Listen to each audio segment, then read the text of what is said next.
So today's video is a Newcastle United summer spending spree. So let's get into it. Welcome back everybody to Pooling Mag TV, the raw, unedited, unscripted NUFC fan channel where everybody's got an opinion and nobody's opinion's wrong. So today we're going to talk about the potential Newcastle United summer spending spree.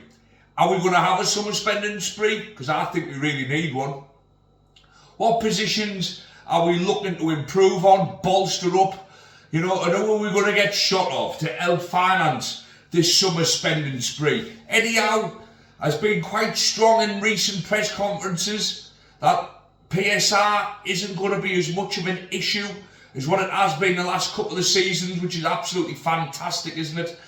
Because that's what we need. We don't need any more PSR limitations. We don't need any more PSR restrictions. The fact that we can finish third with the squad that we've got is, well, it's unbelievable really, isn't it? So, let's get into it properly. Summer spending spree. The last full first time player we bought was 2 seasons ago, 2 summers ago. We bought Harvey Barnes, we bought Lewis Hall, we bought Tino Livramento, and we bought Sandro Tonali. We bought him, you know, and I thought it was a good window. I still thought we needed another striker at the time, another forward to keep us going. And when Sandro, got banned, Lewis Hall wasn't really coming to the fore and Harvey Barnes was injured, it looked like we might have bought wrong. But this season they've all come good. Lewis Hall was fantastic until he got injured. Tino Livramento struggled a little bit at right back, didn't he? But, once he went back to left back, he's been fantastic. Sandro Tonali's been one of the, best players in the Premier League this season without a shadow of a doubt, and my favourite Newcastle player at the moment. And Harvey Barnes has come good second half of the season too. So who do we need now? Who do we need now to bolster the squad? So the 2 main people that we are being linked with in this summer spending spree is Juan Garcia, is it? It's the Espanol goalkeeper anyway, and his second name's Garcia. Now, I've watched highlights of him. I'll admit I don't watch much La Liga football now. It's not on Sky Sports. I was a very avid La Liga fan a few years ago, but as soon as I went onto that Premier Sports or whatever, I've lost contact with it. I do watch highlights now and then, and I specifically went to watch highlights of Garcia. We'll call him Garcia because I don't know if it's Juan or what. So we just call him Garcia, and he looks very good. He looks a bit like a David Raya type. Good distribution. He's a good shot stopper. He makes things look a little bit more spectacular than what they should. But I think he's 24. I think he'd be a really, really good addition to the squad. Nick Pope's a good shot stopper, but he has a clanger in him, like all goalkeepers do. But he does have a clanger in him. Let's not make no bones about that. And his distribution's woeful, isn't it? Most of the time. Don't get me wrong, he gets the odd pass right and the odd throw out right. But most of the time his distribution is not good. So I think we do need a ball-playing goalkeeper. I really do. And I think a ball-playing goalkeeper like Garcia, 24-year-old, probably cost about 20-odd million euros from Espanyol. I think that's a bargain, if I'm honest. I really do. I think if we can go out and get somebody of his ilk, then we've got a really good chance, of continuing on the right path that we're on. And the second player, anyway, going back to Garcia, because we do need to have, will Nick Pope stay? Will Nick Pope stay? Is he going to want to fight for his place? Will Ed do his usual trick and not bring Garcia straight into the fore, you know what I mean? Because we know Eddie Howe likes to embed players. So is Garcia going to want to go from being starter at Espanyol, the likes of Bayern Munich and Barcelona are interested in him, to sit behind Nick Pope? And is Nick Pope would be good enough to play Premier League football again, make no doubt about that. But I don't think he's a upper echelon Premier League player anymore. I really don't. I think that injury, a couple of injuries have knocked him. I think when we first signed him, he was upper echelon. I don't believe he is anymore. Martin Dubravka is probably his go. I thought he give us some of his best moments in the Newcastle shirt this season. I thought Mark Dubravka has been absolutely quality for the time he come in, but Nick Pope clearly he's number one. But will he splash cash on a number 2 goalkeeper? I don't think he will. So I think Nick Pope will stop for half a season to fight for his place, and then if he's not getting his game, I think he'll go next January. But Juan Garcia, Joan Garcia, whatever Garcia it is, you know, I think we have a really, really, really good chance of getting this guy, especially if we seal Champions League football, and I think he'll be a great addition. So finally, anyway, moving on to the second player that we've been most heavily linked with, Bryan Mbeumo. Now, Bryan Mbeumo has been quality for Brentford the last 3 or 4 seasons. Brentford are an established Premier League force now. They're a really, really good team. They're one of the better mid-table teams I've ever seen. You know, this Brentford team would have finished 5th about 20 years ago. You know, it's just that congested now between 4th and 10th that Brentford might finish 10th. But that don't make no mistake, they're not a mid-table team by any stretch of the imagination. And Bryan Mbeumo certainly isn't a mid-table midfielder or right winger, or wherever he plays. He can play up front, he can play in numerous positions. I think Bryan Mbeumo would be an absolutely awesome signing. I really, really do. I think we have the potential to go and get Bryan Mbeumo. I think he'll say, look, I've served Brentford well. I think he'll get wished well by the Brentford fans. I don't think there'll be any animosity to him leaving. Brentford don't seem that type of club. I don't think there will be any, because I think he's given his all. And they're not going to get Europe this season by the looks of it, which is a shame. I would like to have seen Brentford in Europe. But I think 60 to 65 million will get Bryan Mbeumo, and that leaves Brentford with a big chunk to reinvest.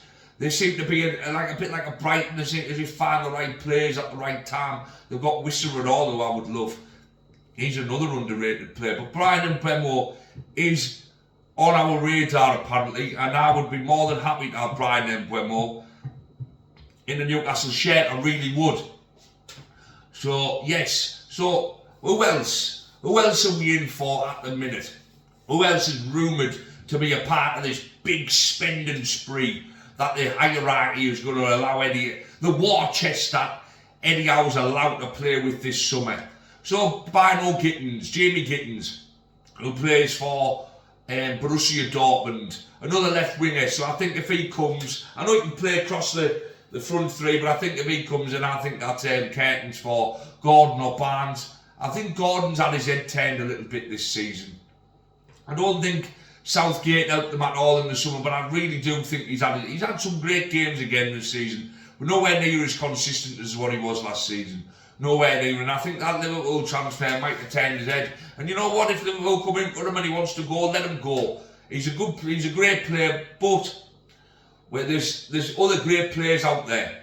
And if we get 80-90 million for Anthony Gordon, then we've got a big wedge to reinvest. I'm not sad when players leave no more. I used to get fuming, and I used to get because I knew the money wasn't going to get reinvested. I just knew we were going to replace somebody world class with some League One player or some Championship player or some French player you'd never heard of. You get rid of, we would have got rid of Demba Ba, and who were we getting them days? Easy for me to say, we were replacing our best players with players who you'd never heard of. That's why I used to get so frustrated as a Newcastle fan, because we were a stepping stone back then, and you just knew as soon as one of them had a great season, they were off down the road to Manchester, Liverpool, or to a London club. Now I don't think that, and I do know if Isaac or a Bruno or a Tonali or a Gordon was to leave, I have ultimate faith that we would reinvest that money. Do I want to see our best players go? Of course I don't. But best players go from every club at some point. That's why there's a transfer window, isn't there? Let's be realistic. Now, if I thought we were going to go and get some Championship player who was 19, wonder kid again, to replace Anthony Gordon, I'd be fuming, but I don't believe that would be the case. And Gittins certainly wouldn't be a bad replacement for Anthony Gordon. I'm not saying that's the case. I'm just throwing ideas out here, throwing theories out here. But Gittins is primarily a left winger, and so is Harvey Barnes, and so is Anthony Gordon. And you ain't going to have three players fighting for left wing. Three starting players, and all. There's make no bones about it. Harvey Barnes is a starting player, Anthony Gordon's a starting player, and so is Jamie Gittins. So, is he going to come, and where does that leave Gordon or Barnes? I know Aston Villa, we're going to look into Harvey Barnes. That might be to, boost our PSR, but I think Harvey Barnes is just coming into the form, me. I really do. I just think he's coming into his own in a Newcastle shirt. And I would really be sad to see Harvey Barnes go. Now I know it's had a swap deal, I think, for Jacob Ramsey. But Ramsey's a good player, but I don't think he's as lethal as Harvey Barnes. So if we are going to sell these players, we need to replace them with as good or better. We can't be replacing them with just a bit worse. Well, he's good, but he's not as good, because then we're going backwards. We can't afford to go backwards. If we're going to sell quality, we need to bring quality in. And I think it's a massive summer for Newcastle. We've got to either spend smart on quality, or we've got to splash the cash. We've got to increase the wages. We've got to match what the big boys are paying. Because there's only so long we can keep finishing third and not reinvesting. There's only so long we can keep pulling off miracles like winning trophies with the squad we've got, getting into the Champions League with the squad we've got. Because believe me, sooner or later, if we don't reinvest and we don't bolster that squad, we'll be 8th, 9th, 10th before you know it. And no matter how good anyhow is. So it's a massive summer for us. Hopefully it's a summer spending spree, as it's been, claimed in the media. And obviously if we did really well, we'd have bought everything next season. Forgetting that Arsenal and Liverpool and Manchester City and even Manchester United love to spend £78 million on players.